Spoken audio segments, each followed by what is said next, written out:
saksi Kristus tidak hidup di dalam kekecewaan, tidak menggerutu dengan kehidupannya, tidak hidup dengan akar pahit. Ya, tadi saya katakan dulu orang-orang Kristen dikejar-kejar. Kekristenan tidak dianggap sebagai agama. Orang Kristen dijadikan warga kelas 2. Bahkan dianggap sesat. Menjadi Kristen adalah tidak mudah. Banyak orang yang hidup sederhana. Tetapi walaupun demikian, mereka tidak kecewa. Mereka tidak marah dengan keadaan. Mereka tidak menggerutu. Mereka tidak berkata, setelah saya ikut Tuhan, kok saya jadi begini? Enggak ada pernyataan seperti itu. Setelah saya ikut Tuhan, kenapa saya malah dikejar-kejar? Mengapa saya tidak disukai? Mengapa saya didiskreditkan? Tidak ada kepahitan, tidak ada gerutu. Ya, mereka hidup dengan rela. Mereka rela hati menerima itu semua sebagai konsekuensi yang harus mereka tanggung karena mereka ikut Tuhan. Ya. Nah, ada orang-orang tertentu yang kita lihat mundur. Ya. Nah, saudara terjemahkan sendirilah artinya kalau mundur. Ya, imannya mundur, semangatnya mundur, kekristenannya mundur. Oke, saudara terjemahkan sendiri. Tahukah kita orang-orang yang mundur tersebut, yang imannya mundur, yang hubungannya dengan Tuhan mundur, yang semangatnya mundur, orang-orang yang mundur itu hampir rata-rata karena kecewa. Kalau kita belajar di Alkitab, orang yang jatuh ke dalam dosa, katakanlah Daud, kurang keji apa sih dosanya Daud? Udah diberkati sama Tuhan, masuk kepada perzinahan dengan istri orang sampai hamil. Untuk menutupi kehamilannya, dia membuat rencana pembunuhan kepada suami dari perempuan tersebut, ya, Batseba, Uria. Dan akhirnya matilah suami dari Batseba. Bisa kebayang gak kejahatannya seperti apa? Ada orang zaman sekarang seperti itu, bisa gak kebayang jahatnya seperti apa? Beberapa minggu yang lalu kita berbicara tentang Petrus, ya, dia selalu mau di garda depan untuk membela Tuhan. Tapi kemudian beberapa saat kemudian dia menyangkal, aku nggak kenal kepada Tuhan. Ada banyak orang-orang di Alkitab yang jahat. Ya, kita mau sebut siapa? Mau Zakheus, mau perempuan Samaria, yang mau Maria Magdalena. Kita lihat kejahatan yang terjadi. Tetapi sepanjang mereka tidak kecewa, tidak marah, tidak kepahitan, tetapi sepanjang mereka mau bangkit dan bertobat, dan mereka berubah, lihat apa yang Tuhan lakukan kepada mereka. Tuhan angkat mereka dan Tuhan berkati mereka. Mereka diberkati secara holistik di dalam segala bidang kehidupan mereka, ya, terutama di dalam hal rohani mereka diberkati oleh Tuhan. Tuhan mengangkat mereka. Jadi saya di sini bukan mengatakan mari kita berbuat dosa, mari kita berbuat semau-maunya atau Tuhan pengampun. Bukan itu loh maksud saya. Yang saya maksud adalah, ya, dosa kita, kejahatan kita merah seperti kirmisi. Begitu jahatnya kita, begitu jatuhnya kita, tetapi asalkan kita bangkit, Tuhan mau pulihkan keadaan kita.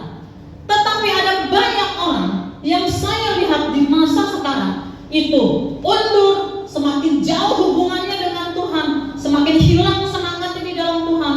Ya, lama-lama jauh dan jauh, banyak sekali masalahnya adalah karena kecewa.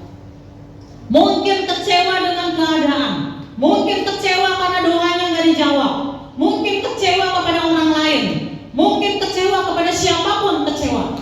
Jadi saya mau katakan, orang Kristen yang menjadi saksi, dia harus hidup di dalam kerelaan. Rela sebagai murid Tuhan, sebagai peniru Kristus. Memang ini hidup yang harus saya jalani. Rela. Ya, menghadapi cemooh, rela. Ya, menghadapi kehilangan kesempatan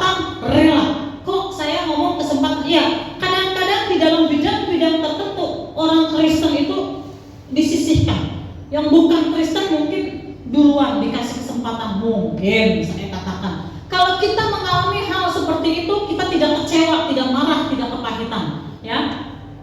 Termasuk juga di dalam pergumulan hidup kita. Orang lain kok maju, orang lain begini, orang lain sudah mengalami ini, kok saya masih begini aja, saya belum dapat apa-apa, saya belum maju. Jangan kecewa, ya. Ternyata banyak orang yang menjadi mundur, yang menjadi menjauh dari Tuhan, lebih banyak karena kecewa daripada karena dosa. Ternyata lebih banyak karena kepahitan dan kecewa daripada karena dosa. Jangan salah menangkap apa yang saya sampaikan. Saya tidak bilang dosa nggak apa-apa. Saya katakan dosa dibawa kepada Tuhan, diselesaikan kepada Tuhan, diakui di hadapan Tuhan, minta ampun kepada Tuhan. Yesus mati di atas kayu salib menanggung dosa. Oleh karena itu, ya, mari kita belajar untuk menata hati kita. Jangan gampang-gampang kecewa, gampang-gampang marah, jangan gampang-gampang tersinggung.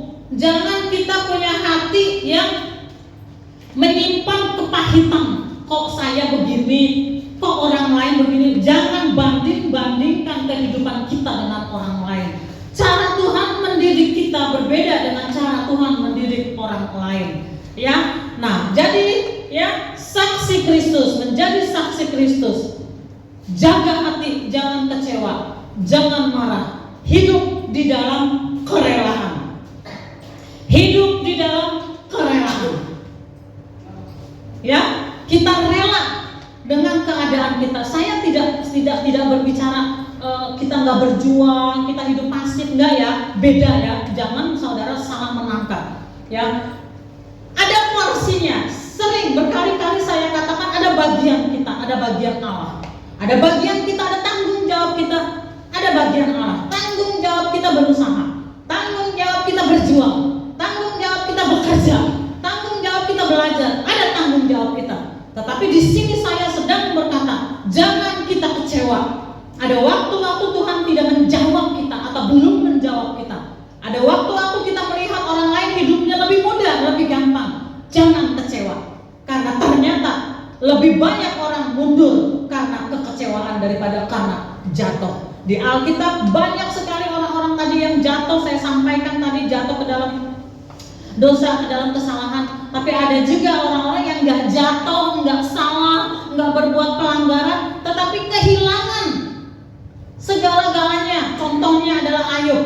Jahat enggak, melanggar enggak, tetapi Tuhan izinkan kehilangan hartanya, kehilangan keluarganya, kehilangan segala sesuatu Ayub. Tetapi perhatikan, dia tidak kecewa, dia tidak kepahitan, dia tidak marah, dia punya hati yang rela. Ayub punya hati yang rela, dia nggak protes dengan kehidupannya. Dan kita tahu apa yang terjadi, Tuhan mengembalikan hartanya berlipat-lipat kali, ya, dari apa yang hilang.